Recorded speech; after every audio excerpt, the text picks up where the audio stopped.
अस्सलाम वालेकुम, नमस्ते, सत श्री अकाल। कैसे हैं आप लोग? उम्मीद करती हूँ ठीक होंगे, खुश होंगे। मैं हूँ हज़ीका अली और मेरे साथ हैं तारिक न्याजी। अस्सलाम वालेकुम, नमस्ते, सत श्री अकाल। उम्मीद करता हूँ ठीक होंगे, खुश होंगे। दोस्तों जहाँ रहें खुश रहें, माँ बाप का ख्याल करें क्योंकि माँ बाप पे तो सभी कुछ है। आज की हमारी वीडियो है, आज की हमारी वीडियो है विमेन डीआईजी इंस्पेक्टर से रिलेटेड। सो स्टार्ट करते हैं अपने वीडियो को। Let's start. तो टाइटल है वृंदावन डीआईजी। एक तो आपको खांसी बहुत आती है। ओके गाइस, तो वीडियो का टाइटल है वृंदावन डीआईजी असलम खान आईपीएस। से स्टार्ट करते हैं। ये तो आप सिर्फ एक आत्मा की एक फीलिंग है जो कि शायद मेरे और भगवान के बीच की बात है। मैं अगर नमाज भी पढ़ती हूँ, मैं मंदिर भी जाती हूँ, तो मैं चर्च भी जाती हूँ। बजरंगबली की तो बहुत कृपा रहती है। बजरंगबली की तो ऐसे लगता है कि उन्होंने इतनी कृपा कर रखी है, इतनी शक्ति जो उनकी है, उसका 1% भी वो अगर हमारे ऊपर हाथ रख दें तो हमारा जीवन सफल हो जाता है। बजरंगबली की बहुत कृपा है, शिव जी की बहुत कृपा है। सोमनाथ में गई हूँ, महाकाल में गई हूँ। राधे राधे, मैं हूँ सौरभ। वृंदावन एक ऐसा धाम, यहाँ पर जो भी भक्त आता है वो मजहब धर्म भूलकर बांके बिहारी और राधा रानी का होकर रह जाता है। हमारे साथ हैं senior IPS officer Aslam Khan. नाम सोच रहे होंगे असलम खान, वो भी वृंदावन में। आइए बात करते हैं इनसे। राधे राधे। राधे राधे। मैडम, कहाँ की रहने वाली हैं और आपकी जो आईपीएस की जर्नी है वो कैसे शुरू हुई? मैं राजस्थान से बिलोंग करती हूँ, गोविंद देव जी की धरती से, और वहीं स्कूलिंग हुई हमारी। पिताजी मेरे डिफेंस में थे और एजुकेशन, पापा को इम्पोर्टेंस पता थी एजुकेशन की। पढ़ाई लिखाई में अच्छे थे, भाई बहन हम लोग, तो हमें पढ़ाया। वहीं से हमने यूपीएससी की तैयारी शुरू की और आईपीएस में आ गए। आपका धर्म अलग, मज़हब अलग, लेकिन वृंदावन में आप बांके बिहारी मंदिर के दर्शन करने गई और आप गिरिराज जी की परिक्रमा 21 किलोमीटर की होती है। तो ये सब कुछ कैसे संभव हो पा रहा है? देखिए, धर्म और जाति से ऊपर उठकर हम लोग हैं। मैं धर्म और जाति से अपने आप को जोड़ कर नहीं देखती हूँ। मैं अगर नमाज भी पढ़ती हूँ, मैं मंदिर भी जाती हूँ, तो मैं चर्च भी जाती हूँ। मेरे लिए ये नहीं, लेकिन हाँ, हिंदुइज़्म को मैं एक वे ऑफ लाइफ देखती हूँ। हिंदुइज़्म एक सिर्फ धर्म नहीं है, वो एक वे ऑफ लाइफ है। तो शुरू से जब मैं स्कूल में थी, तब से मैं, मेरी बचपन की सहेली, उसके साथ मंदिर आना जाना रहता था। तब से लगाव हुआ भगवान से, भगवान शिव से, बजरंगबली से। और 2014 में मैं जब जयपुर छुट्टियों पे गई हुई थी, तब गोविंद देव जी के मंदिर जाना हुआ। ऐसे ही बैचमेट के साथ जाना हुआ। वहाँ से गोविंद देव जी की भक्ति शुरू हुई मेरी। तब महामाला शुरू की, भक्ति शुरू की, मेडिटेशन शुरू किया, और धीरे धीरे वो आस्था और बढ़ती चली गई। बढ़ते बढ़ते आज मैं यहाँ हूँ। बहुत सालों से मेरी इच्छा थी कि ये परिक्रमा करने की। 4 दिन की छुट्टी लेके आई हूँ। आज मैंने ये परिक्रमा बाबा की कृपा से पूरी की है। जब से आप भगवान की शरण में आई हैं, जब से आपने भक्ति की शुरुआत की है, तो आपके जीवन में क्या बदलाव आया? बहुत शांति है, बहुत शांति है, क्लैरिटी ऑफ थॉट है। चीज़ें जो होती हैं वो पता रहता है कि इसको सॉल्व कैसे करना है। ऐसा लगता है कि एक इनविजिबल हैंड है, एक कोई हाथ है जो हमें, अदृश्य हाथ जो दिखाई नहीं देता, लेकिन हमारे सर के ऊपर एक हाथ है। इस्लाम में मूर्ति पूजा नहीं मानी जाती है। क्या आपको कभी विरोध का सामना करना पड़ता है जब आप भक्ति या पूजा करती हैं? देखिए, इस्लाम में मूर्ति पूजा नहीं मानी जाती, लेकिन इस्लाम में गॉड के साथ डायरेक्ट कनेक्ट है। हिंदुइज़्म में भी गॉड के साथ डायरेक्ट कनेक्ट है। अगर आप हिंदुइज़्म में फ़िलासफ़ी पढ़ें, मैं फ़िलासफ़ी की स्टूडेंट रही हूँ, तो मूर्ति जो बनाई जाती हैं, मूर्तियाँ बनाई जाती हैं हम लोगों को एक फॉर्म देने के, दिखाने के लिए कि ऐसे फॉर्म होते हैं। आस्था इससे डेवलप होती है, लेकिन धीरे धीरे जब आप और आस्था को ज़्यादा बढ़ाते हैं तो आप मूर्ति से ऊपर चले जाते हैं। तो मेरे नज़र में कोई फ़र्क नहीं है। आपके फैमिली वाले मना करते हैं? नहीं, मेरी फैमिली बहुत लिबरल है। मेरे पापा क्योंकि डिफेंस में रहे हैं, बहुत लिबरल हैं। मुझे याद है एक बार महावीर जयंती और बकरा ईद एक दिन आए थे, तो पापा ने बकरा ईद नहीं सेलिब्रेट की थी, क्योंकि उन्होंने कहा जैनिज़्म का महावीर जयंती जैनियों का अहिंसा का त्यौहार है। तो इसलिए मेरी फैमिली बहुत लिबरल है। इसमें मेरे को कभी फैमिली से कोई विरोध का सामना नहीं करना पड़ा। मेरे मम्मी पापा कुछ शिरडी वाले साईं बाबा के भक्त हैं। आपका भक्ति का पूजा का क्या शेड्यूल होता है, लेकिन एक आईपीएस की जो नौकरी होती है काफ़ी टफ होती है, बिजी शेड्यूल होता है, तो उसमें आप कैसे समय निकाल पाती हैं कि मुझे पूजा भी करना चाहिए? मैं सुबह जल्दी उठती हूँ। सुबह मेरा रूटीन 4:30-5 बजे के आसपास शुरू होता है। उसके बाद 1-1.5 घंटा मेडिटेशन और अपना डेली रूटीन पूजा का करके फिर उसके बाद ऑफिस, फिर शाम को फिर मंदिर। ये मेरा रूटीन है। जिस दिन नहीं जाते तो लगता है कि आज शायद कुछ कमी है ज़िंदगी में। जब ड्यूटी करने जाती हैं तो वहाँ भी हमेशा याद जिस दिन ड्यूटी करने जाती हूँ बाहर से हाथ जो कभी टाइम नहीं मिलता तो बाहर से हाथ जोड़ लेती हूँ, गाड़ी में अपना पूजा कर लिया, मंत्र पढ़ लिया, वो सब याद हैं, तो वो एक वैक्यूम कभी क्रिएट नहीं होने देती हूँ मैं। जब भी आप अपने गोवा से, जैसे जहाँ भी आपकी ड्यूटी होती है, वहाँ से जब वृंदावन आती हैं तो ब्रज की धरती पर कदम रखती हैं तो अंदर से कैसा महसूस होता है? क्योंकि यहाँ पर आने के लिए हर कोई तड़पता है कि मुझे वृंदावन जाना चाहिए, बांके बिहारी जी के दर्शन करने चाहिए, तमाम लीलाएं की हैं, तो कैसा लगता है आपको यहाँ पर? ये ऐसी फीलिंग होती है जिसको मैं शब्दों में बयान नहीं कर सकती। ये तो आप सिर्फ एक आत्मा की एक फीलिंग है जो कि शायद मेरे और भगवान के बीच की बात है। वो मैं आपको ऐसे नहीं बता सकती कि मेरे को क्या, मुझे बहुत अच्छा लगता है, बहुत अद्भुत अनुभव होता है। ऐसा अनुभव होता है कि बयान नहीं किया जा सकता। आप जब पूजा करती हैं तो मस्तक पे चंदन वगैरह लगाती हैं? हाँ, लगाती हूँ। कभी कोई नहीं रुद्राक्ष भी पहनती हूँ। उसके बाद कैसी फीलिंग आती है रुद्राक्ष पहनने के बाद? रुद्राक्ष है मेरे पास, रुद्राक्ष पहनती हूँ। अच्छा, सदैव रहता है मेरे पास रुद्राक्ष। कभी व्रत वगैरह भी रखती हैं? बजरंग बली का व्रत रखती हूँ। मंगलवार या शनिवार? मंगलवार। कब से रख रही हैं आप व्रत? बहुत साल हो गए थे, बहुत साल। पहले एकादशी का भी रखा करती थी, फिर ड्यूटी में बहुत ज़्यादा होता तो हो नहीं पाया। बजरंग बली का रखती हूँ। तो उससे क्या बदला आपको, बजरंग बली का जब से व्रत रखा है? बजरंग बली की तो बहुत कृपा रहती है। बजरंग बली की तो ऐसे लगता है कि उन्होंने इतनी कृपा कर रखी है, इतनी शक्ति जो उनकी है, उसका 1% भी वो अगर हमारे ऊपर हाथ रख दें तो हमारा जीवन सफल हो जाता है। बजरंग बली की बहुत कृपा है, शिव जी की बहुत कृपा है। सोमनाथ में गई हूँ, महाकाल में गई हूँ। मैं गुजरात में सोमनाथ मंदिर में जब गई थी, वहाँ मेरा बहुत अद्भुत अनुभव था। अब केदारनाथ जाने का मन है, अमरनाथ भी है, पाशुपतिनाथ भी है। कभी प्रभु बुलाएंगे तो जाएंगे। नमाज भी अदा करती हैं कभी? करती हूँ। डेली या फिर जुम्मे की? नहीं, कभी कभी, क्योंकि नमाज 5 टाइम का होता है, वो शेड्यूल थोड़ा मुश्किल हो जाता है, लेकिन करती हूँ। दोनों धर्मों को आप? मेरे बच्चों को भी मैंने दोनों धर्मों का बताया है। मैं अपने बच्चों को चर्च भी ले जाती हूँ। मैंने अपने बच्चों को सबसे पहले ये बताया है कि मेरी बिटिया 12 साल की है, मेरा बेटा 8 साल का है। उनको मैंने ये सिखाया है कि धर्म से ऊपर होती है इंसानियत। जब उनके जन्मदिन होते हैं तो मैं सबसे पहले उनको अनाथालय में ले जाती हूँ। वहाँ बच्चों के साथ वो खेलते हैं, तो उनको इंसानियत और इंसानियत में धर्म का क्या महत्व है, ये मैंने अपने बच्चों को सिखाया है और आगे भी यही सिखाती रहूँगी। शादी की बात करें तो शादी कहाँ हुई है आपकी? मेरी शादी आईपीएस ऑफिसर ही है, मेरे कैडर के ही हैं। तो इसमें काफ़ी हमारे सोसाइटी में, क्योंकि हमारे यहाँ तो लड़कियाँ पढ़ती भी नहीं थी ज़्यादा, शादी की तो बात छोड़िए, तो इसमें काफ़ी विरोध का सामना करना पड़ा 2-3 साल। अब सेटल हुआ था। लेकिन सब हिम्मत किसने दी आपको? मेरे घर वाले हमेशा मेरे साथ थे।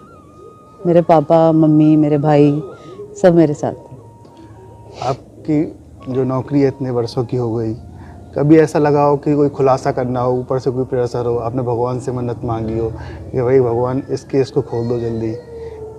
देखिए, ऐसा होता है, बहुत बार ऐसा महसूस होता है कि कोई केस होता है जिसमें आपको इन्वेस्टिगेशन कर रहे हो, टेक्निकल ग्राउंड पे कर रहे हो, लेकिन आपकी इंट्यूशन भी साथ में आ जाती है। जब आप बहुत धार्मिक होते हो ना, तो आपकी इंट्यूशन भी साथ में आती है। जब इंट्यूशन साथ में आती है तो आप गलत काम नहीं करते हो और सही काम अपने आप हो जाता है। जब भी आप मंदिर जाती हैं तो भगवान से क्या मांगती हैं?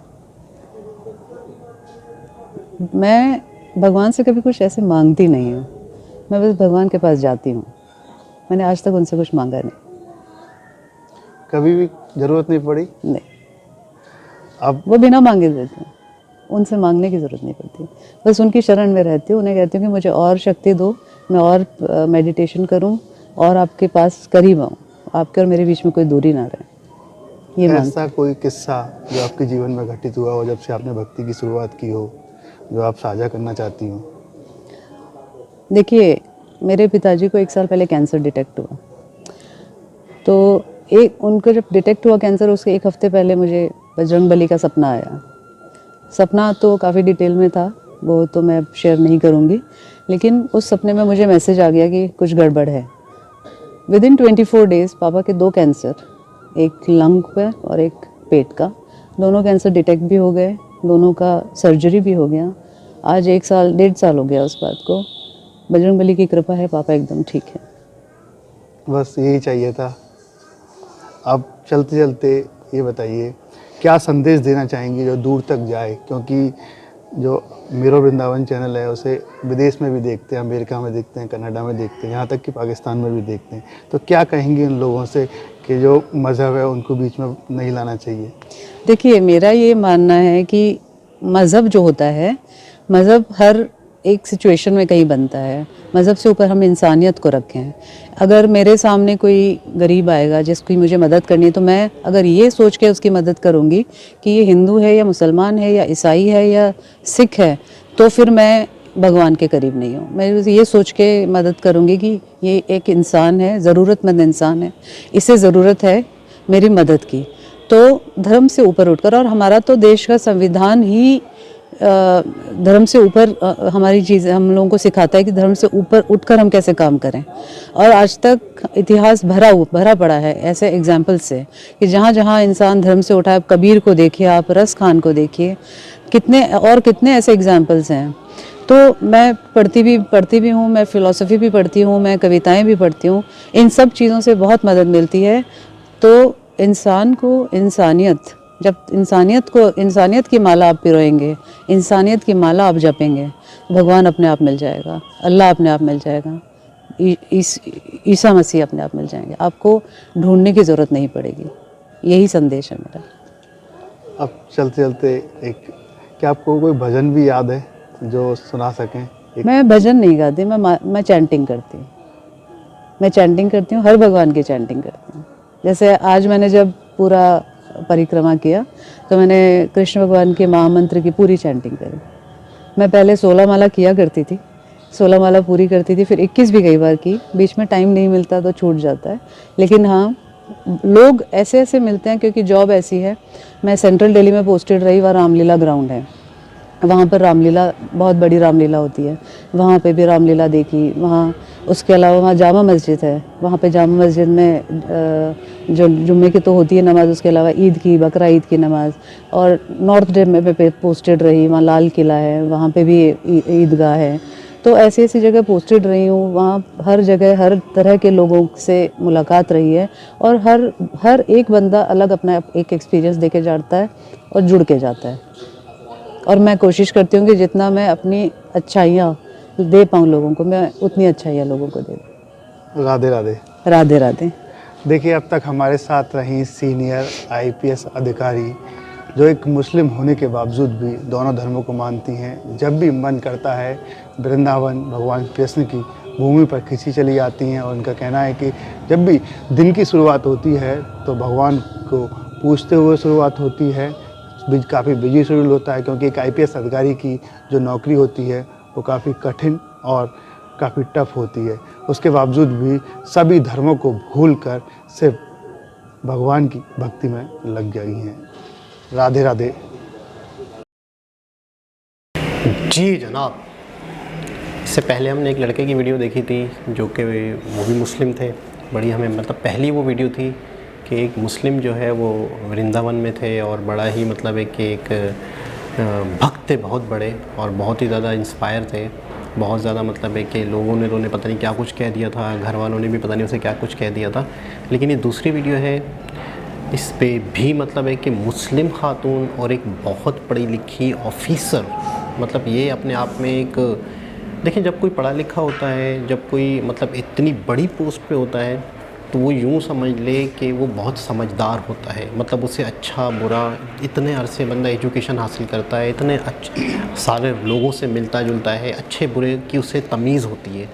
मतलब वो कोई ऐसा ही ख़याली दुनिया वाला बंदा नहीं हो सकता है। एक आम बंदा हो तो चलो बंदा मान ले कि शायद पता नहीं सेंस नहीं है उसे, या पता नहीं कौन है क्या है, तो एक पढ़ी लिखी खातून इतनी बड़ी ऑफिसर, और वो इतना मानती है, मतलब हिंदू या मुस्लिम किसी भी मज़हब के दरमियान में कोई फ़र्क महसूस नहीं करती। वो कहती हैं कि बस एक लगाव है, एक चीज़ है जो मेरे साथ है, या मुझे उसका आशीर्वाद है, या एक हाथ मेरे ऊपर है।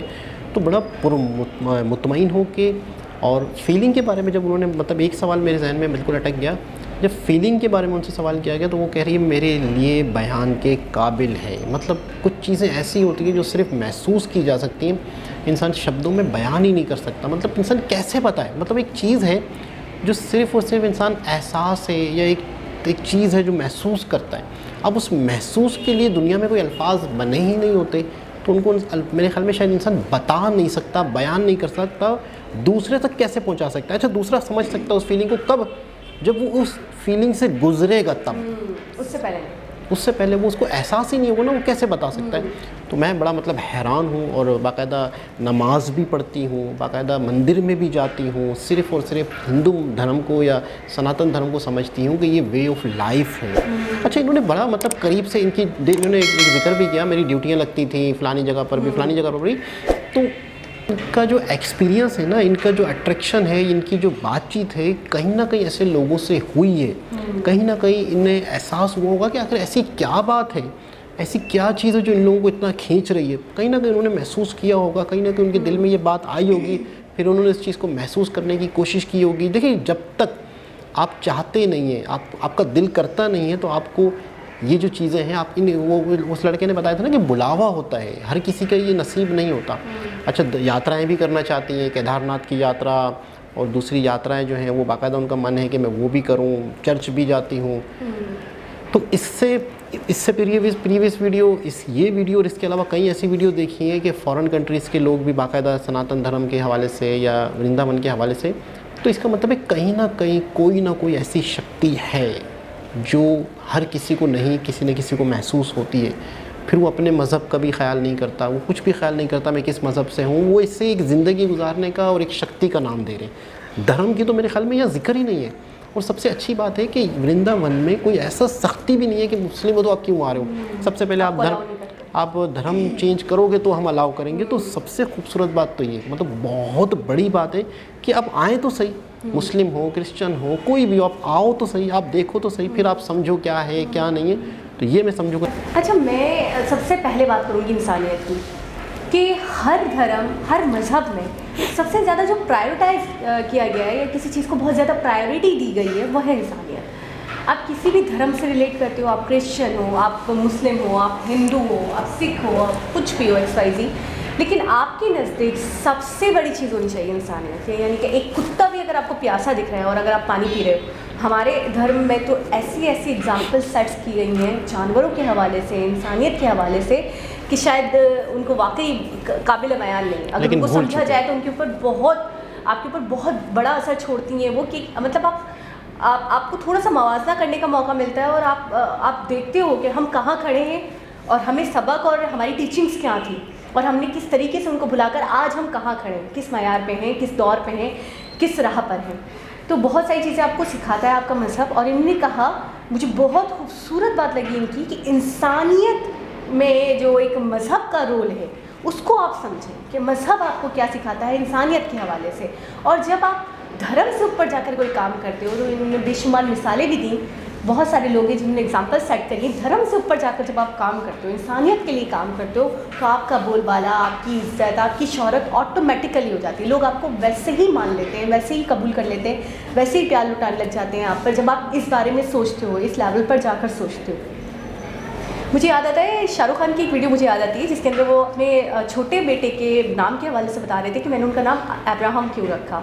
तो वो भी दोनों मज़ाहिब को फॉलो करते हैं, यानी वो हिंदू, क्योंकि उनकी वाइफ हिंदू है, तो वो हिंदूज़म को भी भी फॉलो करते हैं, इसके अलावा इस्लाम को भी फॉलो करते हैं क्योंकि वो ख़ुद मुस्लिम हैं। तो उन्होंने कहा कि मैंने मेरे छोटे बेटे का नाम अब्राहम इसलिए रखा क्योंकि अगर मुस्लिम पॉइंट ऑफ व्यू से देखें, इस्लाम के पॉइंट ऑफ व्यू से देखें, तो हज़रत इब्राहीम अलैहिस्सलाम बहुत अहमियत के हामिल हैं और बहुत बड़े प्रॉफिट हैं जो गुजरे हैं, और बहुत सारी कुर्बानियाँ, बहुत सारी चीज़ें हैं, बहुत ज़्यादा इंपॉर्टेंस है उनकी, उनके कैरेक्टर की, और उनका किरदार हमें बहुत कुछ सिखाता है। तो इसलिए मैंने उनके नाम के ऊपर अपने बेटे का नाम रखा। फिर उन्होंने कहा ऑन द अदर हैंड अगर हम हिंदुज़म की बात करें तो इब्राम, तो इब्राम को थोड़ा सा अगर आप थोड़ा सा इस तरीके से अगर बोलें तो राम की आवाज़ निकलती है, और राम जो है वो हिंदुज़म के एक पॉइंट ऑफ व्यू से एक भगवान है, कैरेक्टर उनका बहुत स्ट्रॉन्ग है, बहुत वैल्यूबल है, बहुत इंपॉर्टेंट है। मैंने दोनों चीज़ों को मद्देनज़र रखकर अपने बेटे का नाम रखा, दोनों ही मज़ाहिब को मद्देनज़र रख के, और हमारे घर में दोनों मज़ाहिब को फॉलो किया जाता है। तो मैं इतनी हैरान हो गई कि हमारे लिए इतनी मुसीबत है कि हम अपना ही मज़हब लेकर चल लें, उसके ऊपर ही पूरा उतर जाएँ तो बड़ी बात है, कुछ 4-5 चीज़ें ही बड़ी जो मैन हैं उनको ही फॉलो कर लें तो बड़ी बात है। ये कौन से लोग हैं जो दोनों मज़हब को लेकर चलते हैं? अब जैसे कि इन्होंने भी बताया कि मैं नमाज़ भी पढ़ती हूँ, मैं चैंटिंग भी करती हूँ, मैं मंतर्स भी पढ़ती हूँ, मैं चीज़ों को समझती हूँ, मैं मंदिर भी जाती हूँ, मैं पूजा भी करती हूँ, मैं आरती भी करती हूँ, तो दोनों चीज़ों से मैं जुड़ी हुई हूँ। अच्छा, मुझे सबसे अच्छी बात सनातन धर्म की जो आज तक लगी है, वैसे तो बेशुमार अच्छी बातें सनातन धर्म की, जितनी क्वालिटीज़, जितनी अच्छाइयों को, जितनी खूबियों को बताऊँ कम है। जहाँ तक मैं समझ पाई हूँ ये वाहिद मज़हब है जिसको मैंने बहुत अच्छा पाया, बहुत पॉजिटिव पाया और बहुत वसी पाया, यानी हर किसी को अपनी बाहें खोलकर अपनाने का एक हुनर है इस मज़हब में। चाहे वो किसी भी मज़हब से रिलेट करते हैं वो लोग, कभी भी उनको खैरियत या कभी भी उनको खुद से भगाता नहीं है, खुद से दूर नहीं करता, बल्कि अपनाता है। मुझे सनातन धर्म की सबसे अच्छी बात ये लगती है कि सनातन धर्म में धर्म परिवर्तन का कोई वो नहीं है, यानी आप किसी भी धर्म को फॉलो करो और आप सनातन को भी फॉलो कर सकते हो, आपके ऊपर कोई रोक नहीं है, कोई सीमा नहीं है, पर कोई रूल लागू नहीं करता, वो कोई सैंक्शन नहीं लगाता, कोई प्रेशर नहीं लगाता कि जी आपने अपना मज़हब छोड़ना है तो मुझे अपनाना है, ऐसा नहीं है। वो ये कहते हैं आप अपना मज़हब फॉलो करते हुए, जैसे ये मुस्लिम है तो ये नमाज़ें भी पढ़ रही हैं, ये अपना मज़हब भी फॉलो करते हुए भी सनातन को, हिंदुज़म को फॉलो कर रही हैं, तो ये चीज़ मुझे बहुत बड़ी चीज़ लगती है। अच्छा, मैं उन साहब की बात करना चाहूँगी जिनकी वीडियो से पहले हमने देखी, आई थिंक दानिश नाम था, कितनी वक्कास नाम था, ऐसे कुछ जावेद नाम था उनका। पता नहीं ऐसा क्या होता है मेरे साथ, मुझे सनातन की बहुत सारी वीडियोस और हिंदुज़म के हवाले से बहुत सारी वीडियोस, गुरु स्पेशली बहुत बड़े बड़े जो इनके गुरु हैं ना, उनकी वीडियोस मुझे अक्सर दिखती रहती हैं, और मेरे अंदर पता नहीं ऐसी क्या चीज़ है, वाकई कोई शक्ति, कोई पावर है जो मुझे इस बात पे मजबूर करती है कि मैं ये वीडियो पूरी देखूँ, क्योंकि मेरे अंदर आदत है मैं जल्दी बोर हो जाती हूँ, मैं वीडियोस हटा देती हूँ। बहुत कम ऐसा होता है कि मैं किसी वीडियो को पूरा देखूँ, लेकिन गुरु जी की कोई वीडियो होगी या सनातन धर्म के हवाले से कोई वीडियो होगी, मज़हब के हवाले से कोई वीडियो होती है तो मैं लाजमी उसको पूरा देखती हूँ। मैं उसको पता नहीं क्यों मैं उसको इग्नोर नहीं कर पाती, क्या है ऐसा पता नहीं, लेकिन ऐसा है। तो मैंने उनके बारे में जब मैंने एक वीडियो देखी तो वो बाकायदा बहुत बड़ी सी वीडियो थी, तो मैंने सोचा हटा दूँ, लेकिन फिर मुझे याद आया यार ये जावेद की तो हमने वीडियो देखी थी, तो फिर मैंने उसके ऊपर क्लिक करा और मैंने जब पूरी वीडियो देखी, बाकायदा आपको पता है वो इतनी मुश्किलात से गुजर रहे हैं वो इस वक्त कि उनके ऊपर क़यामत टूटी हुई है। उनके घर वालों ने, उनकी माँ ने उनको आग कर दिया, निकाल बाहर करा। जैसे कि इससे पहले हमने वीडियो में देखा था कि वो ये कह रहे थे कि मेरे घर वाले भी अब समझ गए, उनको समझ में आ गया ठाकुर जी मेरे लिए सब कुछ है, मैं ठाकुर जी को नहीं छोड़ सकता और मैं सब कर सकता हूँ, पहले इलाज करवाया था, हाँ ये सब मुझे पागल समझते थे, लेकिन अब समझ गए कि मेरा लगाव बहुत ज़्यादा है, तो उन्होंने मुझे एक्सेप्ट कर लिया। लेकिन मुझे लग रहा था ये इतना आसान नहीं रहेगा, तो बाकायदा वो गुरु जी से कह रहे हैं कि मैं सब छोड़ सकता हूँ, मैं अपनी जान भी दे सकता हूँ, लेकिन मैं ठाकुर जी को नहीं छोड़ सकता। मेरी माँ ने मुझे कॉल करके कहा है कि तुम्हें लौटने की ज़रूरत नहीं है, पूरे ख़ानदान वाले तुम्हें आग कर चुके हैं, तुम्हें हम निकाल बाहर कर चुके हैं, तुम हमारी बरादरी का अब हिस्सा नहीं रहे हो। और मेरी छोटी बहन की शादी मेरी वजह से नहीं हो रही है, क्योंकि लोग कहते हैं कि इसके भाई ने तो ये हरकत करी है तो इनको कौन अपनाएगा, ये इसकी बहन को कौन अपनाएगा, तो वो बाकायदा आप दीदा हो गए। उसके बाद गुरुजी ने उनसे पूछा कि आपने परिवर्तन किया, तो फिर वो खुद ही कहने लगे नहीं इसमें तो परिवर्तन की आपको ज़रूरत ही नहीं है। तो वो कहने लगा नहीं मैंने किया तो नहीं है, लेकिन मैं ठाकुर जी को नहीं छोड़ सकता। फिर गुरुजी ने उनसे सवाल किया कि आप वाकई फैमिली पे भी प्रायोरिटी दोगे इस चीज़ को, कि आप वाकई फैमिली के ऐसे हालात हैं और आप सब चीज़ें देख रहे हो और सबको मद्देनज़र रखते हुए भी आपका यही फैसला है कि आप ठाकुर जी को नहीं छोड़ोगे, इस मज़हब को नहीं छोड़ोगे और लौटोगे नहीं। तो बाकायदा उन्होंने आप दीदा होके कह दिया कि मैं मर सकता हूँ लेकिन ठाकुर जी को नहीं छोड़ सकता, मैं कुछ भी करूँगा लेकिन मैं इनको नहीं छोड़ूंगा और हमेशा मैं इनके साथ रहना चाहता हूँ, मैं इनको नहीं छोड़ सकता। तो उन्होंने कहा बात ही खत्म हो गई, आपके सवाल का जवाब आपको मिल गया। इनको तो यही सवाल करे थे कि मैं क्या करूँ। लेकिन कम से कम घर वालों को सोचना चाहिए कि घर में अगर ये बिल्कुल ठीक है, सब कुछ ओके है, लेकिन कुछ घर में ऐसे भी तो बच्चे होते हैं जो वाकई एबनॉर्मल होते हैं, तो एबनॉर्मल ही समझ लें अपना लें, बच्चा समझ लें। एक बच्चे ने कोई ज़िद की है मेरे खानदान वालों का बहुत इशू तो है ना। वही है ना कि हम ज़्यादातर अक्सर हम यही हम हमारे साथ मसला ही यही है कि हम ज़्यादातर जीते हैं दुनिया के लिए। हम ज़्यादातर मतलब अपने आप को मार डालें, अपने आप को ख़त्म कर डालें, अपने बरादरी, पड़ोसी, लोग, हम ज़िंदगी भर यही सोचते हैं लोग क्या कहेंगे, लोग क्या कहेंगे, लोग क्या सोचेंगे। एक बच्चे की ज़िंदगी ख़त्म हो जाए, एक बच्चा बिल्कुल अकेला रह जाए, वो लोग नहीं देखेंगे। अच्छा, किसी का प्यार देखकर, किसी का लगाव देखकर तो उसको छोड़ सकते हो, चलो ठीक है, सब 10 के लिए रूल अलग है। 10 के लिए ये है कि हाँ आपने अपना मज़हब फॉलो करना है, आपके आबाउस्ताद जो फॉलो करें। एक बच्चा जो है जिसके दिमाग में कोई जुनून, जैसे ठाकुर जी की ही बात कर लेती हूँ, उनके लिए जुनून की हद तक वो हो गए थे प्यारे, उनकी जुनून की हद तक वो उनको अजीज़ हैं। वो उनके, आपने देखा उनकी मूर्तियाँ कैसे बनाते हैं, उनको कैसे सजाते हैं, उनको कैसे मालाएँ चढ़ाते हैं, उनके साथ कैसे, उनको खाने पीने की नहीं पड़ती लेकिन उनको ठाकुर जी की पड़ी, उस जगह पे जाना है। वृंदावन में आपने देखा कह रहे थे कितनी मुश्किल से आए कि मेरे पास जस्ट किराया था, मेरे पास खाने के पैसे नहीं थे। एक बंदे की ऐसी इंटेंशन, फीलिंग्स और ऐसा पैशन देखने के बाद तो आप उसको थोड़ा सा दरगुजर कर सकते हो। बिल्कुल। आप उसको थोड़ी सी छूट दे सकते हो कि हाँ यार ठीक है, आप अपनी मर्जी के हिसाब से करो, ठीक है, हमने आपको आज़ाद किया, हमने आपको छोड़ दिया, आपको नहीं समझ में आता अपना मज़हब, आप छोड़ दो। इंसानियत के नाते ही कि ज़बरदस्ती तो नहीं है है तो आपका बच्चा, है तो आपकी औलाद, तो इंसानियत के नाते ही उसे सीने से लगाएं। लेकिन उसके अंदर कोई भी प्रॉब्लम है तो उस प्रॉब्लम को ही, प्यार तो वो होता है, मोहब्बत तो वो होती है कि उस प्रॉब्लम के साथ ही अपनाया जाता है। तो इन खातून की भी मतलब है कि पढ़ी लिखी खातून, सबसे बड़ी बात मुस्लिम बड़ी पढ़ी लिखी, मतलब एक एजुकेटेड पर्सन, तो कोई भी दो राय नहीं है कि वाकई कोई शक्ति है। तो एक बहुत ही ज़बरदस्त वीडियो, बहुत अच्छा लगा, बड़ा सुकून मिलता है इस तरह की वीडियो देख के। दोबारा किसी और आपसे मुलाकात होगी, जब तक के लिए अल्लाह हाफ़िज़।